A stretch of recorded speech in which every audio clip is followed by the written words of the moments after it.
आप सभी को मेरा नमस्ते। लॉनामा के इस एपिसोड में मैं सीमा सिंधु आपका स्वागत करती हूँ। 2 दिन पहले यूपी की योगी सरकार ने फूड कंटेमिनेशन और फूड में स्पिट मिलाने की घटनाओं के रिलेशन में 2 ऑर्डिनेंसेस लाने का प्रस्ताव कैबिनेट में रखा है।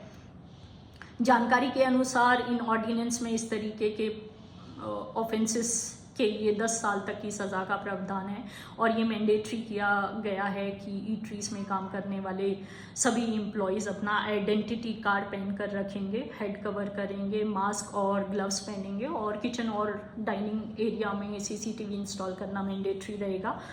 इन ऑर्डिनेंसेस को कम्युनल एंगल से जोड़कर देखा जा रहा है। मेरा अपना ओपिनियन है कि जिस तौर पर इस तरीके की घटनाएं रेम्पेंट हैं, इसको सीरियस पब्लिक हेल्थ इशू की तरह एड्रेस किया जाना चाहिए और अननेसेसरली इसमें कंट्रोवर्सीज नहीं जुड़नी चाहिए। कल ही यूपी पुलिस ने गाज़ियाबाद में एक डोमेस्टिक हेल्प को अरेस्ट किया है जो कि अपने यूरिन में आटा गूंद कर अपने एम्प्लॉयर की रोटियां बनाती थी for the sake of revenge, ऐसा उसने एडमिट किया है। पुलिस ने इस महिला पर सेक्शन 272 ऑफ भारतीय न्याय संहिता लगाया है जिसमें कि maximum punishment is up to 2 years और फाइन और पनिशमेंट प्लस फाइन। तो बहुत लीनियंट पनिशमेंट है इस तरीके के मैलिग्नेंट ऑफेंस के लिए। इस पूरी फैमिली को लीवर रिलेटेड इश्यूज हो गए हैं। तो क्या इस तरीके के ऑफेंसेस को डील करने के लिए हमें नए लॉज की ज़रूरत है? फिलहाल हमारे पास 2 लॉज हैं जो इस तरीके के ऑफेंसेस से डील करते हैं। चैप्टर 15 ऑफ भारतीय न्याय संहिता जो कि पब्लिक सेफ्टी और पब्लिक हेल्थ इश्यूज से डील करता है, पर उसमें सज़ा के प्रावधान काफ़ी लीनियंट हैं। जैसा कि मैंने आपको बताया, सेक्शन 272 में maximum punishment is up to 2 years। Likewise जो प्रिंसिपल एक्ट है इस तरीके के ऑफेंसेस से डील करने के लिए वो है prevention of food adulteration act 1954, जिसमें अगेन सज़ा के जो प्रावधान है वो 3 महीने, 6 महीने और for most of the offences 3 years up to 3 years, जो कि डिस्क्रिशनरी पनिशमेंट है, यानी कि depending on the discretion of the जज, मैंडेटरी पनिशमेंट नहीं है। तो जिस हिसाब से इस तरीके के इंसिडेंसेस सोसाइटी में रैम्पेंट है,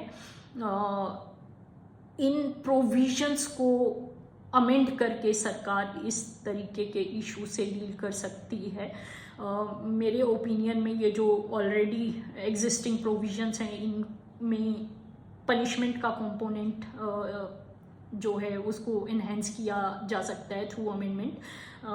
कोई नए लॉज लाने की नेसेसिटी यहाँ पे नहीं है बिकॉज वो अननेसेसरली कंट्रोवर्सीज को बढ़ाता है। और जो एम्प्लॉयज़ की आइडेंटिटी से रिलेटेड इशू है तो ऑलरेडी जो prevention of food adulteration act है उसमें इस तरीके के प्रोविज़न हैं और उसको अमेंड करके इसको मैंडेटरी किया जा सकता है। And in my personal opinion there is no harm in revealing the identity of the employees because in most of the organization every employee has an employee card and that is visible to everybody coming there to avail the services। तो ये तो था मेरा opinion with respect to the ordinances the UP government is talking about.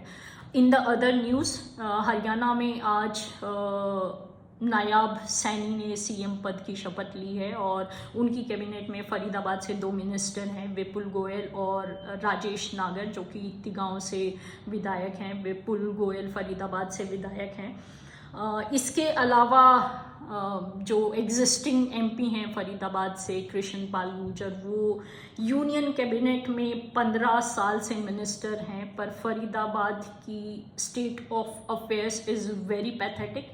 It's one of the most polluted city in India. I hope with 3 ministers from Faridabad, 1 in union cabinet and 2 in state cabinet, the state of affairs in Faridabad would improve और CM साहब फरीदाबाद में कुछ development के काम को तवज्जो देंगे और यहाँ पर पॉल्यूशन और सैनिटेशन के जो इश्यूज़ हैं उनको काफ़ी अर्जेंट फुटिंग पर एड्रेस किया जाएगा। आई होप आपको मेरा प्रोग्राम पसंद आया। नेक्स्ट एपिसोड तक के लिए आपका बहुत बहुत धन्यवाद। कृपया मेरा चैनल सब्सक्राइब और सपोर्ट करें। Thank you.